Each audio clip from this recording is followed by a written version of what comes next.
Hello, Erling. Hi, Jordan. It's good to see you today. Good to see you. We're on different sides today. We are. We How usually. weird. Well, sometimes our roles changed, right?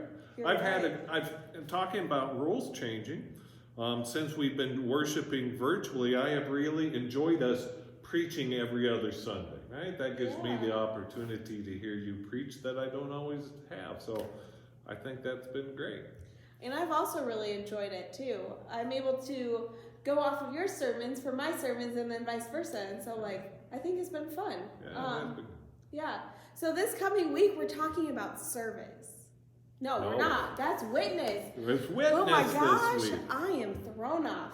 Okay. And you're preaching. I hope you remember this on Sunday. Yes, we are preaching on witness. I'm preaching on witness this week. I got to get that straight. So you know how Erling has the Great Canoe Race? That story? I have the Great Peacock Story of 2016. I'd love to hear the peacock story.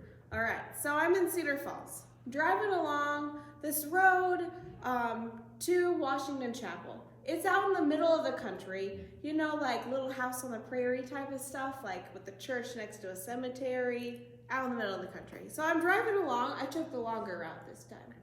It goes by a park, it's nice and windy, and all of a sudden, I see peacocks on the side of the road. Are you sure? I am positive I saw peacocks. They're not really native to Iowa that I'm aware of. I know, and that's what people were telling me. So I went back to the Wesley Foundation where I worked, and I told everybody, I saw peacocks, right? They all thought I was lying. They're like, are you sure it wasn't turkey? Are you sure? You know, pheasants are pretty colorful too. Are you sure it wasn't a pheasant? It wasn't. And so the next day I was like, I'm going to go prove it. I go by. They're not there. I'm like, was I hallucinating? Was I just imagining these things? So the next day I went back. Still no peacocks. I'm like, really? Are you kidding me? I need to prove this.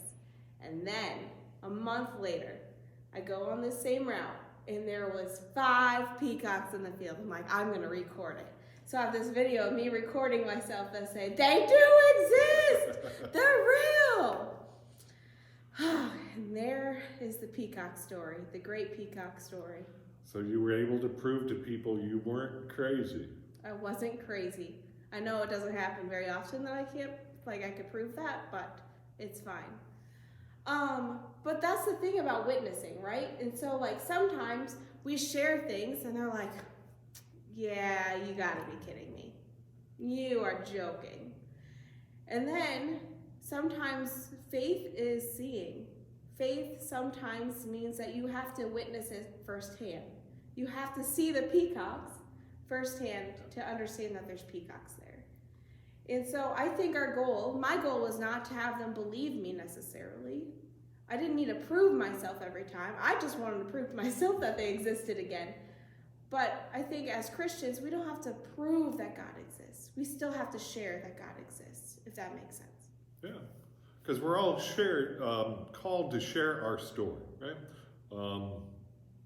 And you all have a story. And it's a unique story to you that nobody else has. And God calls on you to share that story. Because you have a story that encompasses life, a story of joy and sorrow, a joy of good health and bad health, a story of faith that everybody needs to hear because it's going to resonate with somebody. But there are some clues on how to share that story because I know we are all anxious about sharing stories, right? Mm-hmm. One is just keep it simple. You don't have to tell your whole life at one time, right? Yeah, no one has 2 hours. Keep it short. Don't take up their time. It only takes a couple minutes to share a story that's pertinent to the moment. Mm-hmm. Right? And that's basically it. Keep it short, simple, to the point. Because you have a story that's mightily important. And you're called to share. And so this week on this Meditation Monday, I invite you to share your story with someone. Share a little bit of your story. It could be funny, it could be ridiculous, it could be about peacocks or a canoe race. Right. But share your story. And the more you do it, the easier it gets. Yeah. So we hope you have a wonderful week. Peace. Peace with you.